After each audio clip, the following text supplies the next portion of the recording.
오늘 말씀의 제목은 교회와의 관계를 잘하는 사람, 이렇게 정했습니다. 근데 말씀을 조금 바꾸면 그렇습니다. 교회와 관계를 바르게 하는 사람, 이렇게 바꿀 수도 있겠습니다. 그리고 이 앞주 말씀과 그 앞주 말씀 생각난가요? 하나님과의 바른 관계를 유지가 있었고 또 하나는 회복이 있었습니다. 그러니까 교회 관계를 바르게 하는 사람도 있고 잘하는 사람도 있는데 그 말이 그 말입니다. 그러니까 할 수 있는 대로 교회의 관계를 잘 하시고 그리고 교회의 관계를 어떻게 하라고요? 바르게 하실 수 있기를 바랍니다. 그러니까 모든 시작이 거기서부터 되는 것 같아요. 거기서부터. 교회를 어떻게 바라보는가? 교회를 어떻게 생각하는가? 세상 사람들은 교회에 대해서 그렇게 탐탁지 않게 생각하는 사람도 있습니다. 그러나 여러분과 저는 교회를 그렇게 여기서는 안 됩니다. 왜 그럴까요? 교회는 하나님이 우리 가운데 주신 거룩한 집이기 때문에 그렇습니다. 믿습니까? 하나님이 우리 가운데 주신 거룩한 집이라고요. 그리고 이곳을 들어올 때 마음의 평강이 넘쳐났으면 좋겠고요. 또 이곳에서 은혜를 많이 받았으면 좋겠고 이곳에서 눈물을 흘렸던 자들이 눈물이 씻어지고요. 또 웃음꽃이 활짝 피어나는 귀한 역사가 꼭 나타날 수 있기를 주의 이름으로 축원을 드립니다. 결론적인 말씀을 드립니다.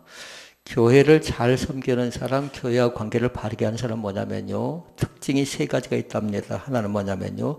교회를 가깝게 섬깁니다. 미리 결론적인 말씀을 드립니다. 그러니까 스스로 잘 점검해 보라고요. 내하고 교회와 거리가 얼마큼 되는가.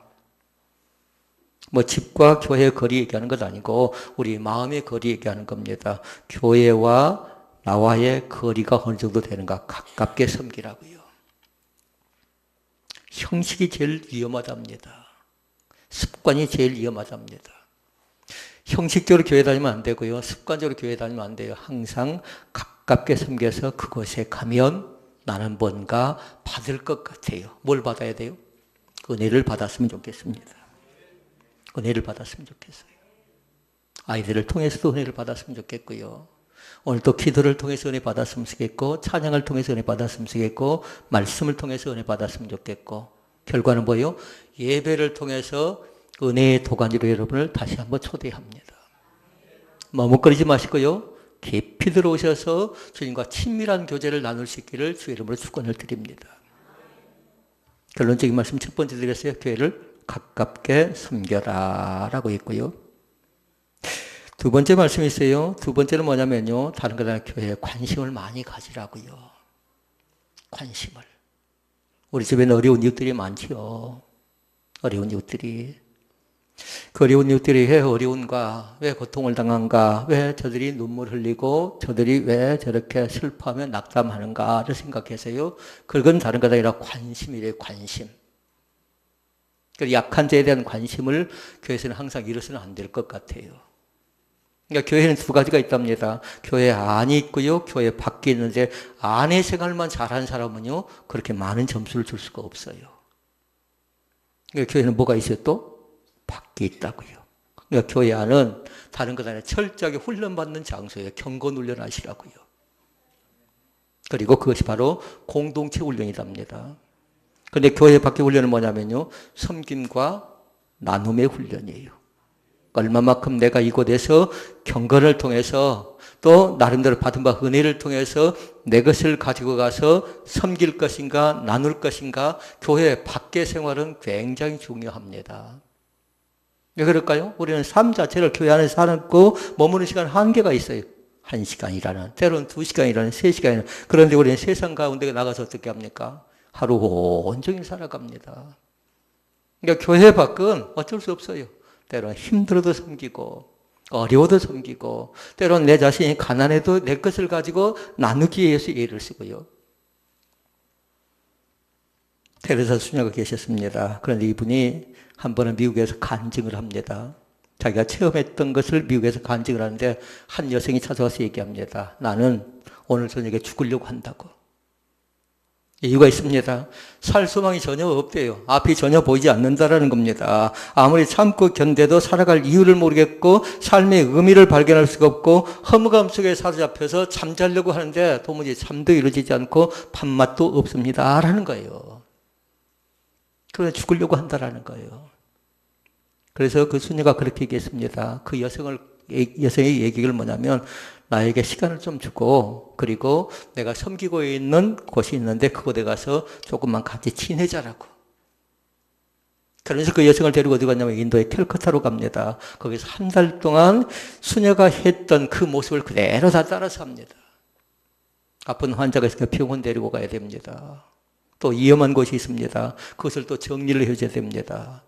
또 굳은 일, 청소를 해야 되고 빨래를 해야 되고 상처를 만져야 되고 눈, 코, 뜰 새 없이 바쁩니다. 그러면서 그 자신이 발견합니다.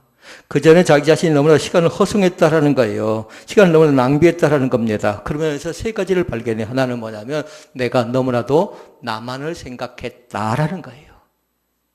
자기만을 생각했다라는 겁니다. 그래서 또 발견한 것이 있습니다. 그것은 뭐냐면 그 자신이 너무나도 움켜쥐려고만 했대요. 뭔가 가져보려고 했는데, 뭔가 잡아보려고 했는데, 가지려고 할 때 갖지 못했고 움켜쥐려고 했는데 움켜쥔 것 같았는데 움켜쥐지 못하니까 그 자신이 실망하고 낙담했다라는 겁니다. 그래서 보여집니다. 너무 나 자신을 생각했다. 그리고 너무 움켜쥐려고만 했다. 그래서 또 한 가지 발견한 거 있어요. 너무나 끝없는 욕망 가운데 빠졌다라는 겁니다. 욕구, 욕망이 그 자신을 지배했다라는 거예요. 그러면서 그 자신이 깨닫는 게 뭐냐면요. 헌신이라는 것을 비로소 그때 배웠답니다. 헌신. 헌신은 여러분 뭔가요? 헌신은 다른 것 아니라 나를 위해 살지 않고 남을 위해 사는 것이 헌신인데 나를 온전히 드리는 삶이 뭐냐면요. 헌신입니다. 아멘. 뭘 배웠다고요? 헌신을 배웠다고요. 나를 위해 산다는 건 중요한 거죠. 그런데 차원이 높은 사람은 나도 중요하지만 남도 중요하고 우리도 더 중요해요. 나만을 생각하는 게 이기적인 겁니다. 근데 신앙이 들어가죠. 그때 비로소 뭐가 보여요? 주변이 보여집니다. 어려운 사람들이 보여집니다. 그리고 그때 주변을 보고 바라보면서 생각하는 겁니다. 나의 재능을 어떻게 드릴까? 나의 물질을 어떻게 드릴까? 나의 시간을 어떻게 드릴까? 나누는 겁니다. 그래서 제가 말씀드렸어요. 안과 밖에 있는데 안에는 뭐 하자고요? 누군가는 반응해야 되는데 훈련 말고 경건 훈련하자고요. 경건이 빠져온 훈련은 의미가 없어요. 그런데 그 자체가 뭐라고요? 가로 딱 열고 뭐라고 써놨어야 돼요? 공동체 훈련이라고요. 철저하게 해야 돼요. 그게 여기는 돌출된 사람이 나타나면 안 돼요. 좀 돌출되죠. 그럼 그 한 사람 때문에 다른 사람이 방관해버리거든요. 그러니까 같이 함께 어떻게 하면 어우러져서 함께 같이 할 것인가. 그리고 우리가 목장 공부를 하면서 뭐 했냐면요. 노래 불렀던 것이 있습니다. 무슨 노래 불렀나요? 동그라미. 그리고 또 하나는 어깨동무. 좀 헷갈린가요? 어깨동무랑 동그라미를 부른 적이 있어요. 교회 자체가 때로는 네모난 사람이 오지만 그러나 그 자체를 어떻게 만들어간다고요? 동그라미로 만들어갔다가 지금은 은혜 받아서 어떻게 됐다고요? 하트가 되어졌다고요. 하트가. 지금 이미 어떤 사람들은 네모 가운데 꽉 갇혀있는 사람이 있을지 몰라요. 자기 기준 때문에, 자기 전통 때문에, 자기 판단 때문에 이것 외에는 안 돼 하고 딱 고정화시켜놓은 사람이 있을지 몰라요. 그러나 이제는 조금씩 허물어야 되지 않겠나요? 이제는 시대가 너무 많이 변화되고 바꿔져 버린다고요. 너무 빨리빨리 바꿔져 버린다고요. 근데 우리가 쫓아가고 따라가고 함께 한다는 것 자체가 무지무지 많이 어렵습니다. 자, 그러면 교회 가운데도 모범이 된 사람이 있고요. 교회 가운데 바른 사람이 있고 교회 가운데 바르게 살아가는 사람이 있는데요. 바르게 되는 교회가 있는데요. 성도도 마찬가지입니다. 성도 가운데도 모범된 사람 그리고 바른 사람, 믿음 있는 사람이 있다라는 겁니다. 그래서 오늘은 한 사람을 살펴보기를 원합니다. 이름은 뭔가요? 베베. 이름이 좀 그렇죠? 그러나 이름이 그렇게 나왔어요. 갱그레아, 일꾼, 베베 이렇게 나옵니다. 물론 3절, 4절에 또 다른 사람이 나옵니다. 그러나 그 사람은 아직 놔두고요. 그러나 중요한 사람은 뭐냐면 오늘은 베베라는 사람만 볼 거예요. 베베. 교회 가운데도요. 중요한 교회가 있어요. 에베소 교회 있지요. 에베소 교회 처음 사랑을 잃었다. 그러나 또 서머나와 빌라델비아에 나오지요. 그 교회는 칭찬을 받지요. 칭찬을. 교회 가운데 중요한 교회는 베레아 교회라고 합니다. 베레아 교회는 뭐냐면요. 신사적인 교회래요. 우리 교회도 마찬가지로요. 신사적인 교회로 인정받는 귀한 축복이 나타났으면 좋겠습니다. 사람 가운데도 모범된 사람이 있습니다. 구약 가운데는 욥이라는 사람이 있습니다. 하나님을 경외합니다. 그리고 사개에서 떠납니다. 순전합니다. 정직합니다. 그런데 그 신앙을 누가 봤던가요? 사도행전 10장에 보니까 고넬료가 그대로 봤습니다. 하나님을 공경했다. 구제가 하나님 나라에 상달되었다. 고넬료의 신앙이거든요. 그런데 여성 가운데도 중요한 사람이 나오죠. 사도행전 16장에 보면 루디아가 나와요. 하나님의 말씀을 잘 경청했대요. 이 시간도 말씀이 들려주시기를 바랍니다. 말씀이 내 귓가에 내 마음판에 들려져야 돼요. 그래야 그 말씀 속에서 내가 은혜 받고 말씀 갖고 살아가는 거죠. 근데 루디아는 말씀을 잘 경청하는 사람이래요. 믿습니까? 그리고 루디아는 어떻게 했냐면요. 하나님을 잘 공경할 줄 압니다. 귀한 사람이죠. 그리고 어떻게 했던가요? 자기 가족을 구원합니다. 자기 가족을요. 자, 그러면 베베가 대체 어떤 인물이기에 또 어떤 신앙을 가졌기에 사도 바울이 친히 로마서라는 말씀을 기록해서 그 어려운 때에 그 여성에게 말씀을 주면서 전달하고 했을까? 그 말씀을 보기를 원합니다. 베베의 신앙입니다. 첫째 신앙은 뭐냐면요. 1절 말씀이 나왔습니다. 같이 읽어볼까요? 내가 ken그레아 교회 일골에 있는 우리 자매 베베를 너에게 전거하노니. 아멘. 그러니까 첫 번째는 뭐냐면 그의 신앙을 추천했다라는 겁니다. 천거했다라는 겁니다. 그러니까 천거는 다른 것 아니라 추천서를 써줬다라는 겁니다. 이 사람이 이러이러한 사람입니다라고 추천해 줬대요. 저에게도 가끔씩 추천서를 써달라고 하는 사람이 있습니다. 그런데 목사의 추천서를 믿을 수가 없어요. 왜 그런 줄 압니까? 나쁘게 기록할 수가 없잖아요. 나쁘게. 정확하게 정직하게 사실대로 기록해야 되는데 그렇게 기록을 못하겠더라고요. 솔직한 마음으로. 알죠? 제가 그 사람이 어떤 사람인가를. 겪어봤고 또 활동한 걸 보고 또 다른 사람과의 관계를 보고 공동체 훈련을 통해서 그 사람의 됨됨이를 봤는데 그 사람에 대해서 제가 추천서 줄 때 나쁘게 써주면 어떻게 될까요? 문제가 생겨나잖아요. 근데 믿을 수가 없어요. 믿을 수가. 사람이 사람을 추천하고 사람이 사람을 소개한다는 게 여러분 쉽나요? 결단코 쉽지 않습니다. 그 이유는 뭘까요? 마음이 다 달라요. 오늘 마음이 다르고 내일 마음이 다르고 남편과 아내가 같이 있을 때 마음이 다르고 아버지와 자녀가 같이 있을 때 다르고 또 함께 있을 때 다르고요. 그러니까 추천한다는 건 굉장히 귀한 거예요. 왜 추천했을까요? 저는 딱 한 단어를 생각하니까요. 거기 말씀 속에 나와요. 어떤 사람이었기 때문에? 저 바보티 의미 없어요? 어떤 사람이었기 때문에? 일꾼이었기 때문에. 믿습니까? 일꾼이라고 사도 바울이 생각했기 때문에 그 자신을 추천한 겁니다. 이 교회에 더 필요한 사람이 누굴까요? 돈이 많은 사람일까요? 때로는 믿음이 좋은 사람일까요? 많은 걸 배운 사람일까요? 물론 성경에 보니까 그것도 다 필요하긴 합니다. 그런 사람도 다 각자 필요하기 때문에 하나님께 보내시고 또 함께 하시고 또 그렇게 하겠지만 그러나 중요한 사람은 뭐냐면요. 하나님께서는 다른 사람이 아니라 일꾼을 찾고 계신다는 사실을 믿습니다. 일꾼. 우리는 배웠어요. 일꾼이 세 자로 뭐였어요? 청지기. 한 자로는 종이었어요. 예수 그리스도의 종된 나 바울은 했지요. 사도 바울이 바로 종이었던 것처럼요. 일꾼 자체는 청지기도 되고 종도 된다고요. 그런데 일꾼은 뭐 하던가요? 우리나라 말로 얘기하면 옛날 말, 지금은 이 젊은 아이들이 잘 모를 수 있습니다. 머슴입니다. 머슴이에요. 얼마 전에 섬마을이라는 TV를 봤어요. 그랬더니 엄마가 홍도에 계신 엄마가 밥을 먹는데 항상 밥을 어디서 먹는 줄 알아요? 밥상 밑에서 먹대요. 반찬 위에 놔두고 밥상 밑에 습관이 된 것 같아요. 전에 머슴들이 어떻게 했나요? 머슴에 살아가는 삶 자체는 그렇게 힘겹고 어려웠습니다. 자기의 권한과 자기의 권리와 자기의 주권이 없었습니다. 한마디로 종이었어요. 시키는 대로 했던 겁니다.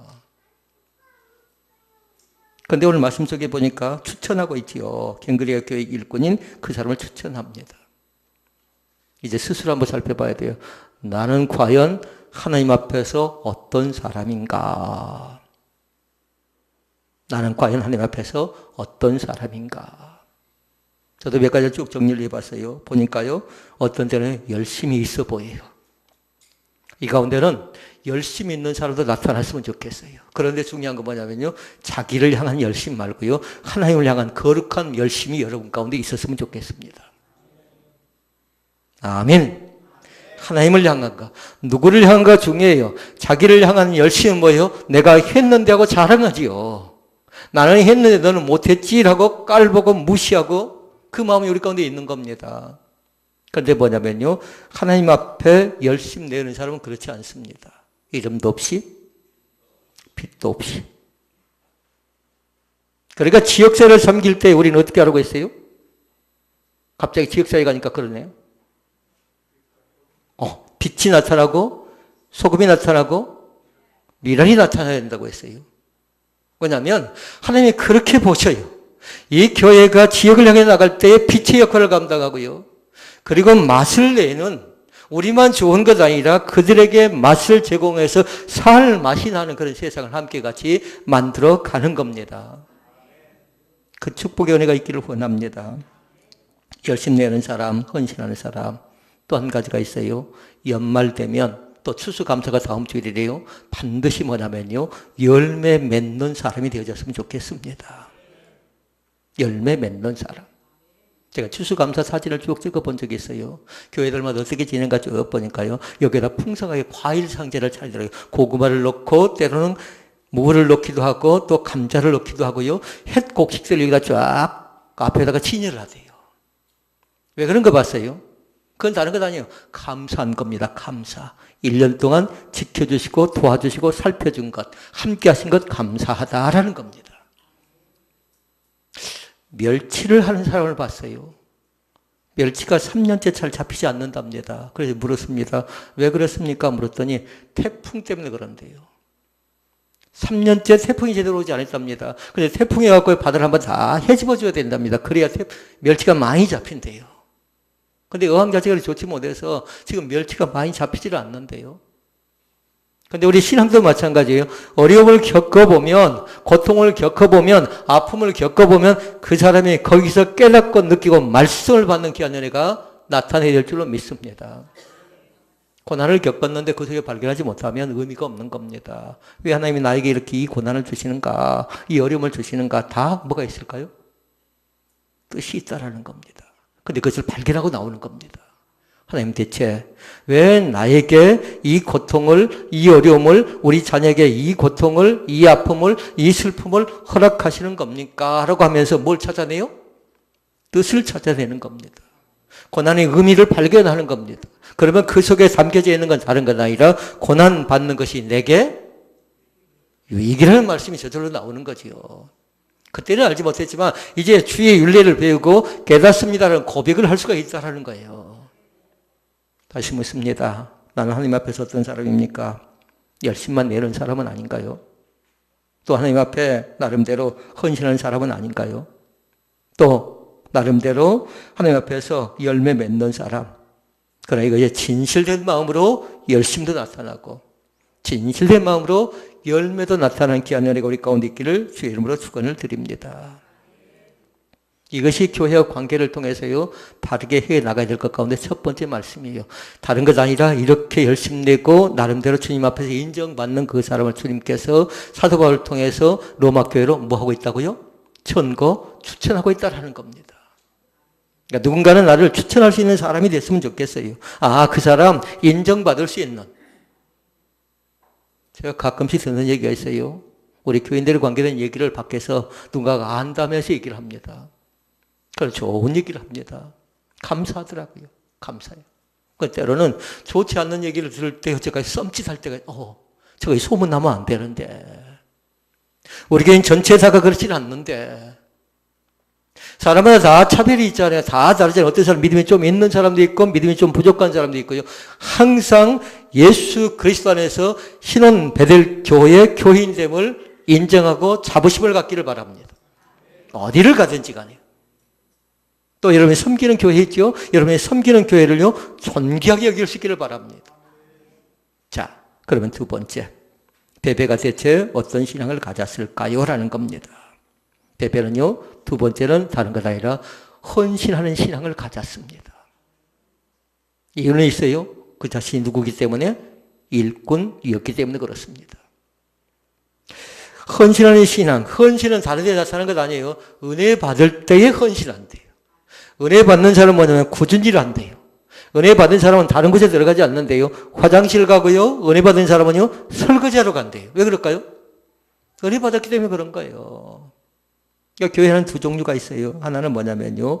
데살로니가 교회에 보니까 일하지 않고 일만 만드는 사람이 있어요. 그러니까 교회는 일하는 사람도 있는가 하면 일을 만드는 사람도 있는데 일을 만드는 사람이 일을 더 많이 해버리죠. 그럼 교회는 소란스럽고 시끄럽습니다. 그런데 일하는 사람이 많죠. 그럼 일을 만드는 사람이 죽어져 가는 겁니다. 그러니까 이 교회는 어떻게 됩니까? 어쩔 수 없어요. 일을 하는 사람이 중심이 돼야 돼요. 일을 만드는 사람이 중심이 돼버리면 이 교회는 교회로서의 가치가 없어요. 그러니까 교회의 가장 중요한 건 뭘까요? 예배를 통해서 주님을 나름대로 찬양과 경배 드리는 거죠. 그게 가장 귀한 일이고요. 그리고 그 예배를 통해서 은혜 받은 자가 어떻게 합니까? 이제 몸으로, 때로는 시간으로, 때로는 나름대로의 재능으로 이제 찾아가는 거죠. 오늘 주님을 향한 헌신이 넘쳐날 수 있기를 바랍니다. 다른 사람처럼 하지 말고요. 여러분의 현재적인 상황에서 내가 할 수 있는 헌신이 뭔가를 잘 생각해 보라고요. 그래서 주님께는 두 가지 찾지요. 예배자를 찾을 뿐만 아니라 예배를 통해서 다른 사람을 길러내는 거다. 일꾼을 길러내고 있는데 일꾼을 지금 찾고 계시고 일꾼을 쓰고 계십니다. 그 사람이 헌신하는 사람이에요. 그런데 말씀 속에 보니까 갱그레아 교회 일꾼인 그 베베란 사람을 이렇게 일꾼으로 또 헌신하는 사람으로 불러주고 있는 걸 볼 수 있습니다. 자, 그 다음에 보십시다. 헌신했다라는 걸 보니까 일꾼이었고요. 또 하나는 뭐냐면 자신을 들여서 봉사할 줄 압니다. 두 번째는요. 자신을 들여서 봉사할 줄 안다고요. 교회에서요. 너무 이익만 많이 취하지 말라고요. 내 것을 반드시 들여서 헌신하고 봉사하는 사람은 좀 다릅니다. 희열감이 있어요. 기쁨이 있어요. 즐거움이 있어요. 그러니까 보니까요, 자신을 드렸다 하는 말씀을 보니까 사도 바울의 베베를 소개하면서 그렇게 얘기합니다. 여러 사람과 나의 보호자가 되었대요. 보호자가 되었다고 얘기합니다. 그러니까 다시 말씀을 드리면 사도 바울은 1차 전도행 가고 2차 전도행 가고 3차 전도행을 가지요. 그때 베베라는 사람이 뭐 하냐면요, 세 가지 일을 감당을 해요. 하나는 뭐냐면요, 물질적인 후원자가 됩니다. 전도행을 다니니까. 우리에게도 마찬가지예요. 선교사님이 찾아온다. 그리고 어려운 농촌교회 목사님이 오신다. 그러면요, 물질적인 후원을 해주라고요. 내가 저분을 좀 돕고 싶다라는. 그러니까 자원하시라는 거예요. 그렇게 해서 그 기회가 주어지면요, 마다하지 않고요, 그분을 또 살펴나가는. 그런데 베베는 사도 바울이 전도행을 갈 때 마다하지 않고 어떻게 합니까? 계속적으로 물질적인 후원의 역할을 감당하는 일꾼이었습니다. 또 후원자가 있습니다. 마음을 다하고 시간을 다하라고요. 물질이 부족하니까 몸이 가는 겁니다. 그 사람은. 우리가 이번에 여름에 성경학교 갔었잖아요. 소년은 우리 아이들 그 성경학교 갔었잖아요. 그때 마찬가지였어요. 그때도 세 종류가 우리 교회에 나타나야 돼요. 하나는 뭐냐면요, 물질로 피자를 제공한 사람이 나타나야 되고, 또 한 사람은 찾아가는 사람, 몸으로 봉사하는 사람, 또 한 사람은 기도로 후원하는 사람, 이 세 종류가 있어야 된답니다. 근데 베베는 사도 바울이 전도행을 할 때 이 세 가지를 감당을 합니다. 물질적인 후원자가 되기도 하고, 때로는 중보기도 후원자가 되기도 하고, 때로는 몸을 들이고 마음을 다하고 같이 찾아가는. 그러니까 로마 교회에 이제 복음을 들고 보내는 그 역할을 감당하고 있는 겁니다. 두 가지 말씀 나눴습니다. 추천할 만한 사람, 그리고 한 가지는 헌신적인 사람이었다라는 겁니다. 본네프라는 목사님이 계십니다. 독일의 신학자입니다. 그분에게 물었습니다. 예수님이 누구십니까? 라고 물었어요. 그랬더니 그분이 그렇게 간단하게 설명을 합니다. 뭐라고 하냐면요, 남을 위해 사신 분이래요. 예수님이. 그 남이 누구냐라는 거예요. 그 남이. 그러니까 다시 말씀을 드리면, 나를 위해서 다시 살으셨고, 나를 위해서 죽으셨고, 나를 위해서 승천하시고 이 땅 가운데 재림하신 분이 예수 그리스도이심을 믿습니다. 그분을 믿습니까? 그분을 마음속에 혼자 영접하고 고백하시라고요. 그래서 제가 그전에 말씀을 드린 적이 있어요. 믿음의 단계가 쭉 있다고요. 주님을 먼저는 따르시라고요. 그리고 어떻게 해요? 주님과 동행하시라고요. 셋째는 주님을 꼭 붙잡으시라고요. 넷째는 주님께서 나를 붙잡아 주어야 돼요. 다섯째가 있어요. 뭐라고 했던가요? 살라고 했어요. 주님 안에 거하는 단계가 있다고요. 주님과 함께 동고동락할 수 있는 귀한 기쁨이 우리 가운데 넘쳐나시기를 주의 이름으로 축원을 드립니다. 그래야 주와 같이 길 가는 거 즐거운 일 아닌가? 찬양할 수 있지요. 하루하루 찬양하며 기쁨으로 즐거움으로 감사함으로 살아가는 보람된 인생이 되실 수 있기를 주의 이름으로 축원을 드립니다.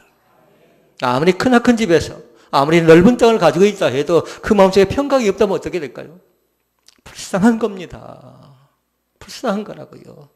그 안에 예수님이 계셔서, 아멘. 그 안에 주님이 계셔서, 그 안에 하나님이 계셔서 마음껏 찬양하고 마음껏 경배하고 마음껏 주를 향하여 외칠 때에 그곳에 예수 그리스도의 영이 임하는 겁니다. 성령 하나님께서 여러분 각자를 오늘 또 만져줄 수 있기를 주의 이름으로 축원을 드립니다. 세 번째 말씀입니다. 세 번째 말씀은 뭐냐면요. 사도 바울이 그 자신을 자랑해 줍니다. 목회자가 누굴 자랑하고 있다고요? 베베를 자랑하고 있다고요. 그러니까 베베를 그렇게 설명을 합니다. 남성인가요? 여성인가요? 자매라고 생긴 여성이겠지요. 그러니까 표현을 그렇게 합니다. 어떤 사람은 권사로 표현해요. 어떤 사람은 집사로 표현해요. 그러니까 목회자가 그 여성들을 어떻게 하고 있다고요? 자랑하고 있다고요. 다시 말씀을 드리면 이 사람은 우리 신혼 베델교회 누구누구 집사라고, 누구누구 권사라고. 아무나 그럴 수 없는 겁니다. 아무나. 그런데 사도 바울이 당당하게 얘기합니다. 자신 있게 얘기합니다. 그러면서 그 자신을 지켜달라는 겁니다. 신실한 일꾼이니까, 믿음 있는 사람이니까, 충성스러운 일꾼이니까 지켜달라고 얘기하지요. 묻습니다. 오늘 지금 나의 자랑은 무엇입니까? 무엇을 자랑하십니까? 대화를 해보니까 빤해요. 어떤 사람 보니까요. 자, 눈을 뜨고 잘 들어보세요. 어떤 사람은 보니까 다른 걸 얘기하는 것 아니라 얘기를 들어보니까 쭉 보면 자기 자랑만 쭉 해놨어요. 자기 자랑하고 있구만 금방 알 수가 있습니다. 어떤 사람 보니까요. 자기가 경험했던 것, 또 자기가 생각했던 것 자체가 예수님을 높이고 있습니다. 좀 다르지요, 차원이? 자기를 자랑하는 사람은 뭐예요? 옷줄 내고 폼댑니다. 얼굴이 좀 예쁘면 어떻게 합니까? 예쁜? 값을 하기 예쁜 척을 하죠. 그런데 우리나라 노래가락은 뭐라고 했어요? 뭐가 예뻐야 한다고 했어요? 얼굴만 예쁘다고? 여자냐? 마음이 고와야? 여자세요. 믿습니까? 마음의 단장을 깨끗하게 하라고요. 마음 자체를. 얼굴은 뭐냐면요. 겉사람은 후피한데 그런데 우리의 속은 날마다 새로워져 간대요. 그러니까 40도 괜찮아고요. 50도 괜찮아고요. 너무 젊은 사람이 옛 늙은이가 되지 않기를 원합니다. 연세가 되셨는데요. 참 믿음이 좋은 사람이 있어요. 우리 전번에 봤지요. 출산교회 가가지고 그 권사님 보니까 90세래요. 저는 그 찬양을 또 돌려보고 또 돌려봅니다. 그 권사님의 찬양과 기도 따라서요. 신실하게 목회하는 공에서 목회하고 있는 작년에 여러분과 우리가 후원했지요. 물건을 사줬잖아요. 그때 저는 성령의 감동이 있더라고요. 얼마 남지도 않는데요. 그런데 매주일마다 농촌교회에서 어떻게 하면 어르신들을 섬길 것인가 토요일마다 노인장에 가서 점심 접대를 한대요. 그런데 자기들 재정은 한계가 있으니까 손수 사다가 담궈서 그렇게 대접한다고 해요. 저희들이 이렇게 좀 주십시오. 그러면 저희들이 판매해서 이익금을 드리겠습니다. 라고 한 적이 있습니다. 오늘도 만약에 기회가 주어지면요. 또 도울 수 있으면 좋겠습니다. 또 나눌 수 있으면 좋겠습니다. 말씀을 정리합니다. 교회와 관계를 잘 하십시오. 교회와 관계를 바르게 하십시오. 그래야 하나님이 기뻐하십니다. 이 믿음 가지고 주님께서 나를 기뻐하실까? 이 믿음을 가지고 주님께서 나를 자랑하실까? 생각해 볼 때 좀 아찔한 건 없나요? 믿음이 있는 것 같기도 하고 믿음이 전혀 없는 것 같기도 하고 나의 실상을 온전히 다 주님 앞에 드러내놓을 수 있기를 바랍니다. 그리고 거기서부터 시작하자고요. 믿음이 없으면 없는 채로 다시 하고요. 내가 믿음이 이렇게 바닥을 치고 있는데 하나님 다시 시작하겠습니다. 그 결정은요. 지금 내리는 겁니다. 오늘 말씀을 통해서 오늘 하자고요. 오늘. 또 지금 하고요. 여기서 하자고요. 머물러서는 안 돼요. 내가 지금까지 해왔다는 것보다도 지금부터 시작하겠다는 것, 거룩한 결정과 결단은요, 우리의 의지인데 성령께서 그럴 때 주님은 강력하게 우리를 붙잡아 주십니다. 오늘 믿음의 사람들이 새롭게 일어나는, 또 새롭게 거룩한 부흥이 일어나는 거룩한 은총이 우리 가운데 넘쳐나시기를 주의 이름으로 축원을 드립니다.